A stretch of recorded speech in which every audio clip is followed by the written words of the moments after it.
Assalamualaikum warahmatullahi wabarakatuh. Alhamdulillah wassalatu wassalamu ala Rasulillah wa ala alihi wa ashabihi wa man tabi'ahum bi ihsanin ila yaumil qiyamah. Amma ba'd. Saudaraku sekalian yang saya hormati dan saya banggakan, salatullah salamullah ala taha rasulillah,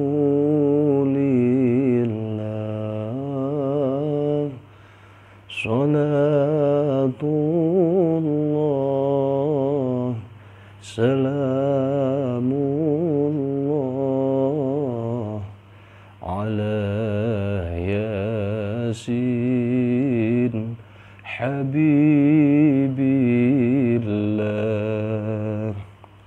ala yasin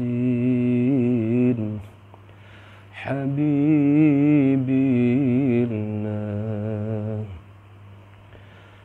Tawassalna bismillah wa bil hadi rasulillah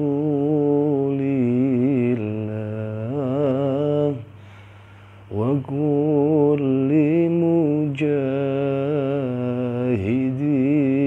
lillah bi ahlil badri ya Allah, bi ahlil badri ya Allah. Alhamdulillah rabbil alamin. Sering sekali saya mendapatkan pertanyaan dari teman-teman, Mas, bagaimana sih kok caranya supaya suara itu bisa menjadi bagus, bisa menjadi ringan, untuk tarikan suaranya itu bagaimana? Caranya bagaimana? Sebenarnya suara bagus, enak didengar, itu ya di samping bakat juga ada beberapa faktor yang mempengaruhi. Kalau menurut saya, ada yang suaranya pas-pasan tapi enak didengar, ada yang suaranya bagus tapi ketika didengarkan terasa ampang, itu juga ada.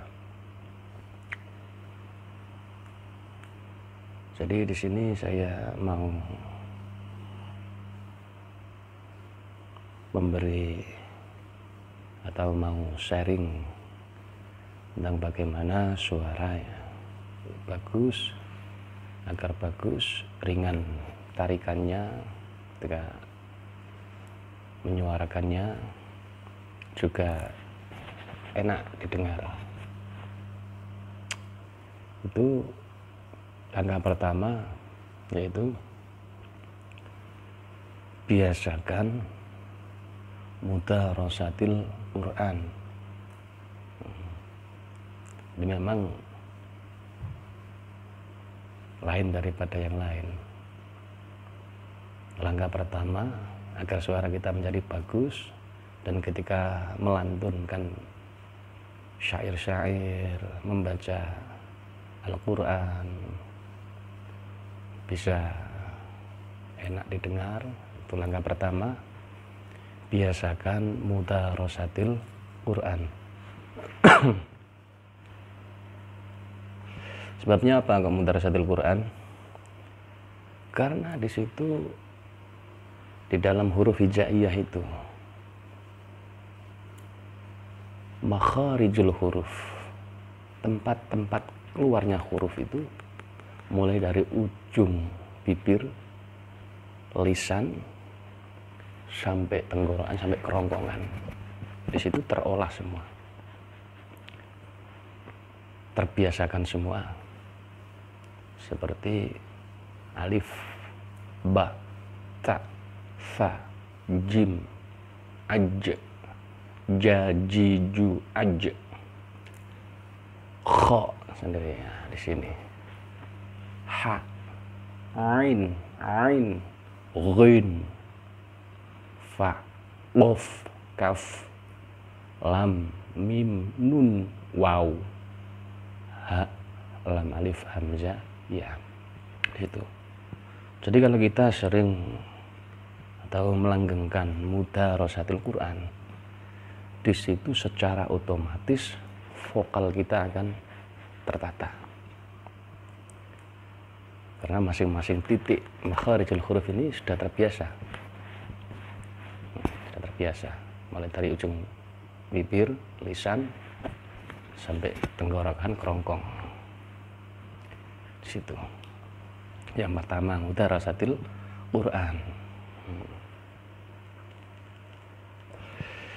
Kemudian yang kedua,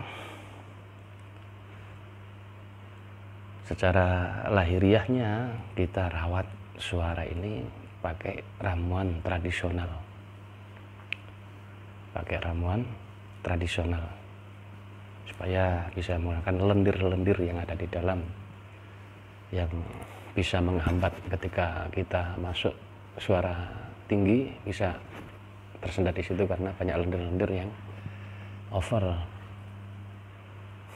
Tidak jarang pula yang sampai batuk, karena kalau batuk itu faktornya bukan karena lendir saja, tapi karena tidak terbiasa juga bisa, atau karena drop down bisa. Ketika mau tampil, ketika mau bersuara, kita mau membaca sholawat, sebelumnya sudah enjoy, tapi begitu tampil down. Nah, di situ down itu bisa mempengaruhi psikis kita dan akhirnya juga mengganggu tarikan suara kita. Itu kembali lagi. Yang pertama, mudharasatil Quran, biasakan langgengkan ngaji Al-Quran. Kalau bisa sehari 1 juz, alhamdulillah. Ya, paling tidak, kalau kita ingin betul-betul mendalamkan, kalau bisa, kalau lebih bagusnya kan paling tidak sehari 1 juz, kan? Kalau enggak ya minimal 1 makro, minimal itu, atau makro atau 100 ayat juga bisa. Yang kedua tadi itu dengan ramuan tradisional. Apa itu ramuan tradisionalnya? Ramuan tradisionalnya yaitu, kalau dulu sih saya mendapatkan dari resep tradisional Madura ya. Resep tradisional Madura yaitu 1 butir jeruk nipis, terus 1 sendok makan madu, terus 1 ujung kuku saja kapur sirih atau apu. Kalau nggak tahu apu atau kapur sirih, nanti bisa dicari di pasar tradisional, cari apu atau kapur sirih, bentuknya putih. Ada yang sebagian tempat yang mengistilahkan itu namanya njet, kapur sirih. Kalau bahasa Indonesianya kapur sirih. Cari di pasar tradisional ada, di bakul empon-empon biasanya ada. Jadi ada 3 bahan: jeruk nipis 1 butir, terus madu, kalau madu asli, madu murni 1 sendok makan, kapur sirih seujung kuku saja, sedikit saja.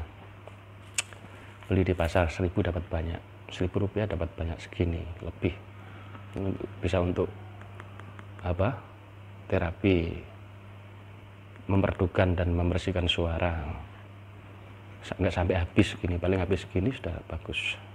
Ini lama banget ini, sampai berbulan-bulan ini. Nah ini. Nah, caranya gimana? Racikan tadi, bahan-bahan tadi, jeruk nipis diperas, ambil airnya, singkirkan bijinya, kemudian madu murni tadi 1 sendok, campurkan dengan air jeruk nipis tadi di dalam gelas. Terus dikasih kapur sirih seujung kuku, diaduk, nggak usah dikasih air, airnya ya menggunakan air jeruk nipis itu tadi. Terus dikonsumsi.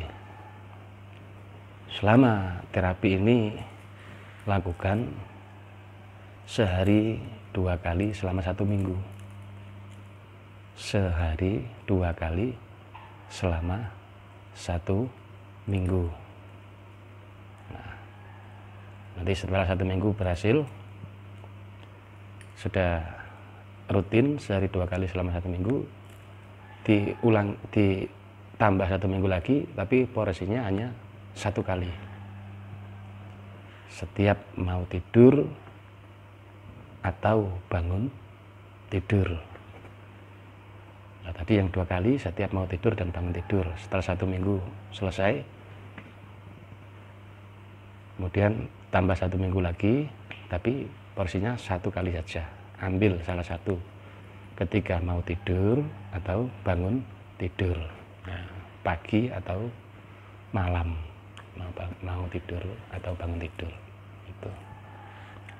Insya Allah setelah 2 minggu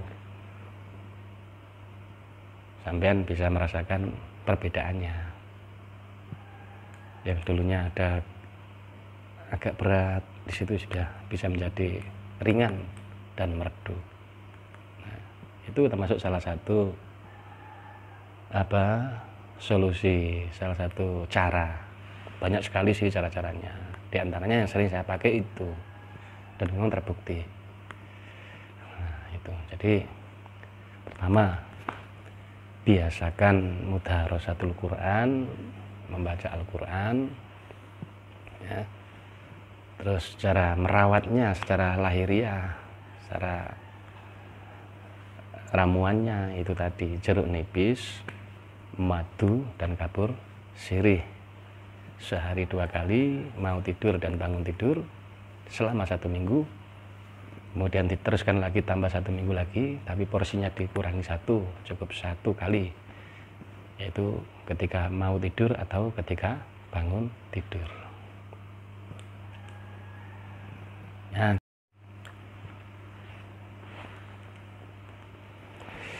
Dan kemudian yang ketiga, nah yang ketiga ini sangat berperan penting sekali, karena ini berhubungan dengan nyaman dan tidaknya sami'in, atau nyaman dan tidaknya orang yang mendengarkan.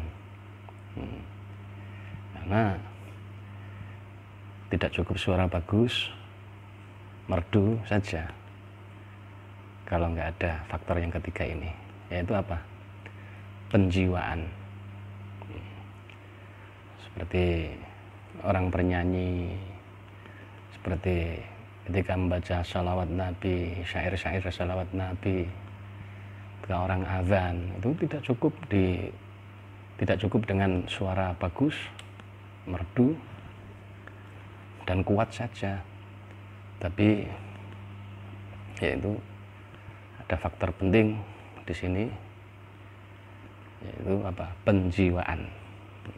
Dengan penjiwaan ini nanti bisa menyesuaikan kira-kira nadanya seperti ini, terus isi syairnya kalau bisa kita pahami agar tujuan daripada syair tersebut bisa sampai pada orang yang mendengarkan, dan orang yang mendengarkan walaupun tidak paham itu bisa merasa senang, nyaman di sini.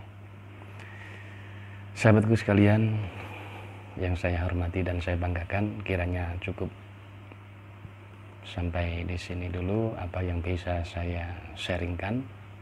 Semoga bisa bermanfaat untuk kita semua.